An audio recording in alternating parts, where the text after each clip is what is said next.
$21 billion is not enough. That was the pitch to me from a former transportation secretary for a big hike in gas taxes. But was it actually a big swing and a miss? We play the tape. You decide.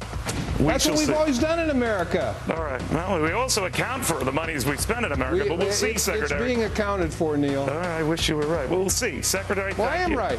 Okay, fine.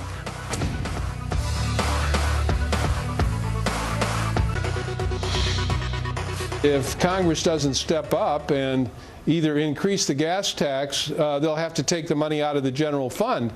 America is one big pothole, Neil. If we don't come up with the money, we're in no way, shape, or form going to have the money is going to fix up the potholes. But how sure are you that that money is going to be spent? I've heard of Social Security lockboxes. I've heard a lot of lockboxes, and I've had a devil of a time seeing this money accounted for collectively because it dwarfs anything imaginable. So I'm wondering, well, wait a minute. Before I commit more money, or you ask more money from us, can't we account for the money that's been spent and where it's going?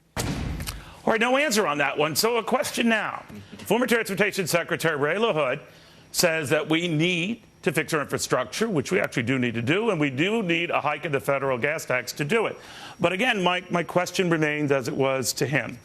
What happened to all the money we raised thus far? In case you're counting, Charles Payne, already $120 billion every year we pay in a variety of taxes, tolls, fees, you name it, for just this purpose on the state, local, federal level, and we're still in the final days of Rome. What's the deal? Neil, I know you like my cufflink collection, and that's probably why you're asking me where the money went. I don't have it, okay? I spent $18 every day crossing the George Washington Bridge, and I'm not sure what that's going to do. Wait a minute, do you do that, or does your driver? Well, he pays, but he's always complaining about it. I'll tell you where the cash is going, though. $85 billion to fuel tax, $12 billion to tolls, $9.8 billion property taxes and assessments, $14 billion for local and state fees. That's the breakdown of the cash. What they're doing with it, I don't know. Well, that's my point, Senator. And a lot of people say, oh, Neil doesn't believe we have an infrastructure problem. I do. I can see it clearly. But what I do raise here is before we pile good money after bad, account for the money we've spent. And if you can allocate and tell me that it's been spent wisely and to this very cause, then I'll give you more money. Not until I think it should make all of us very uncomfortable to hear Secretary LaHood say that America is one big pothole. When we just, as Charles just mentioned those numbers, when that kind of money's going out the window. So let me remind everybody that every time you put a gallon of gas into your tank, you're already paying 18 cents in a federal gas tax. You're paying about 30+ cents in state and local gas taxes. On average, you're paying about 50 cents out of every gallon you're putting into your gas tank, and more if you're filling up for a business, filling up your truck with diesel. So that's already about 15% of every time you buy a gallon of gasoline is going straight to the Fed, state, and local governments. And you're still talking that we're driving down the street and we're hitting potholes? Well, I think this is Adam's fault. Yeah. And here's why, Adam.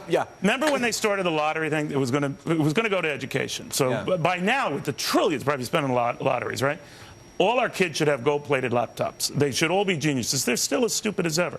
So I'm just beginning to wonder what good it does pouring more money at the same old problem if we can't account for the money we spent. That's a big problem. I would say don't get me started. I agree 110% on the lottery issue. You're just saying that because you're here. No, I would say nice things to you, Neil, when I'm in San Francisco also. I agree on that. I disagree. I don't know that it's not being accounted for. I don't know that just because we spend a lot of money fixing roads and bridges that we have enough to spend on roads and bridges. We obviously need more. That's the metaphorical point that the Secretary was making. We need more money to stop hunger, too. You know that. We need more money. Look, the user fee that the gas tax has worked extremely well. We built the interstate highway system on it. We do a lot of fixes, and it hasn't gone up in ages. That's the argument he's making, and it's a valid argument. No, my argument, Charles Gasparino, is this. Right. In bridge and toll, something we're familiar with in New York. Remember when they built the Arizona Bridge? The argument was that the tolls... Before my time. The tolls would stop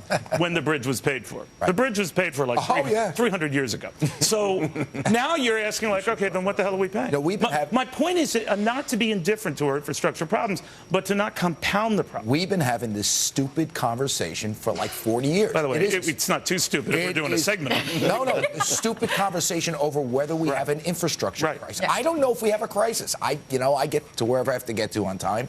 There's lots of taxes, state and local. I worked at the bond buyer, which I covered how indebted New York State is and how much bonds they float. You know there's a crisis when there's all these bridges that are, the paint is peeling. And maybe the paint is just peeling, and you have to fix it. Unfit. No, come on. The engineers say they need to be fixed. That's a problem. That's right. They need to be fixed. That's what happens when your house needs to be painted. But Charlie mentioned that's not a crisis. Ben, that's what I want to pick up with you. My issue is not to take issue with those who say we have problems with peeling paint, with roads that need painting and all that. I'm very, very leery of giving them more money because I know a thing or two about lockboxes and their history. Well, I would say several things. One, it's a relative issue. Saying if they're spending $120 billion doesn't tell us whether or not it's enough. It might be they need to spend $250 billion. It's a big union thing because most of the money spent on this is going to union labor, so it's a gigantic subsidy to Democrat-oriented unions. So that's a gigantic factor. I really am offended by the fact this gentleman says America's one big pothole. Maybe he's one big pothole. I drive all the way to L.A. and to Malibu almost every week. And I never hit any big potholes. But you can say that the president has no good policies whatsoever. And by the way, you're offended by that. By the way, Ben, the waste involved in infrastructure projects are off the chart. I mean, there was something that the Port Authority, the Port Authority of New York and New Jersey built a tunnel to nowhere about 10 years, 15 years ago. They just spent millions of dollars. It's a union bribe. It's all right, well, a joke. Bottom line, I just say look at the bottom line, and then they can verify all of this money. I'm happy to give them some more, but not until then. Anyway.